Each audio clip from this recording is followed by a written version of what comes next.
ও বান্দা, আমি তো রব্বুল আলামিন, কেন ভুলে গেছিস আমাকে? মা গাররাকা বিরাব্বিকাল কারীম, মা গাররাকা বিরাব্বিকাল কারীম। যারা 2 মিনিট ভালোবাসে তাদের জন্য তুই কলিজা কাইটা দেস, আর আমি যে 24 ঘন্টা তোরে ভালোবাসি, যত্ন নিই, আমার কথা কি তোর একবারও মনে পড়ে না রে বান্দা? একবারও কি মনে পড়ে না? এই তুই ভুলে যাবি ব্যস্ততার ভিতরে, সেজন্য আমি সিস্টেম করে দিয়েছি অন্তত 5 ওয়াক্তে 5 বার মুয়াজ্জিনে যেন আজান দেয়। এই আজান শুনে যেন আমার কথাটা তুই একবার মনে হয়। সেই মুয়াজ্জিনে যদি ডাইরেক্ট হাইয়া আলাস সালাহ বলতো, তোর মনে হয়তো কোনো ঘাবড়াহট আসতো না, আকর্ষণ লাগতো না, তুই ভুলে যেতে পারোস আমার নাম। তুই যেন জাহান্নামে না যাস, সেজন্য আমি আল্লাহু আকবার দিয়ে আজান শুরু করেছি, যেন তুই বুঝতে পারোস মুয়াজ্জিন আমার পক্ষ থেকে তোকে ডাকতেছে। সুবহানাল্লাহ।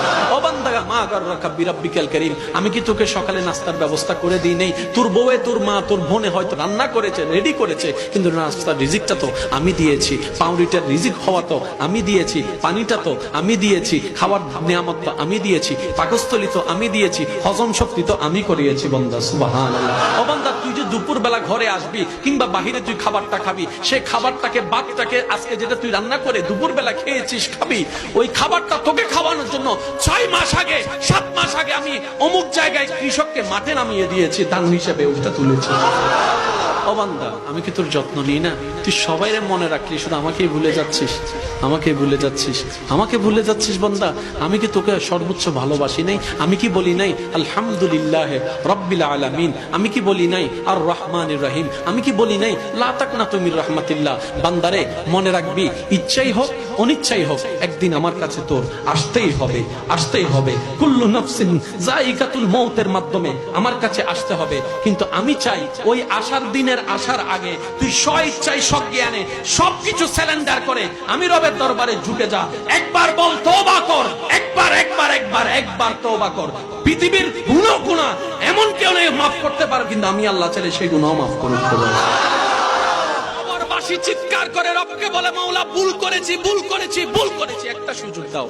আবার দুনিয়ায় যাব মওলা, হাজার ব্যবসা থাকুক আমি নামাজ ছাড়বো না, হাজার চাকরি থাকুক আমি নামাজ ছাড়বো না। মওলা একটা সুযোগ দাও, একটা সুযোগ দাও, একটা সুযোগ দাও। মাটির নিচে যারা আছে তারা বলছে, আর মাটির উপর যারা আছে তারা বলছে, ভাই নামাজ তো পড়তে আয়। একজনে বলে যে কিভাবে আসবো, আমার প্যান্ট তো ঠিক নাই, আমার প্যান্টও ঠিক নাই, আমার শরীর তো পাক নাই, আমার কাপড় তো পাক নাই। আরেকজনে বলে, আমি যদি নামাজে যাই দোকানটা এখন বন্ধ করে লসের টাকাটা কি তোর বাপে আমাকে আইনা দিবে? আরেকজনে বলে যে আমি যদি এখন নামাজের মধ্যে চলে যাই চাকরির তো 12টা বেজে যাবে। মাটির নিচে ওয়ালারা বলে যে সুযোগ দাও, একটা সিজদা দিব। আর মাটির উপরে যারা আছে তারা হাজার বার মুয়াজ্জিন ডাক দেয়, হাইয়া আলাস সালাহ, হাইয়া আলাল ফালাহ। কোনো খবর? লাইটের পরিবর্তন হয়, মাইকের পরিবর্তন হয়, স্পিকারের পরিবর্তন হয়, মোবাইলের পরিবর্তন হয়। এক সময় নোকিয়া রাজত্ব ছিল, তারপরে শেষে স্যামসাং এর রাজত্ব। স্যামসাং এখন যাওয়ার পথে, এখন আইফোনের রাজত্ব। সামনে কি হয় সেটা আমরা জানি না, হয়তো আইফোন এক সময় থাকবে না। প্রত্যেক কিছুর পরিবর্তন, প্রত্যেক কিছু পরিবর্তন। আওয়াজটা সুবহানাল্লাহর আওয়াজ জোরে জোরে দিতে হবে। 100 বছর আগে কোরআন ছিল, 200 বছর আগে কোরআন ছিল, 300 বছর আগে কোরআন ছিল, 500 বছর আগে কোরআন ছিল, 1200 বছর আগে ইয়াসিন ওয়াল কুরআনিল হাকিম কোরআন ছিল, 1400 বছর আগেও কোরআন ছিল।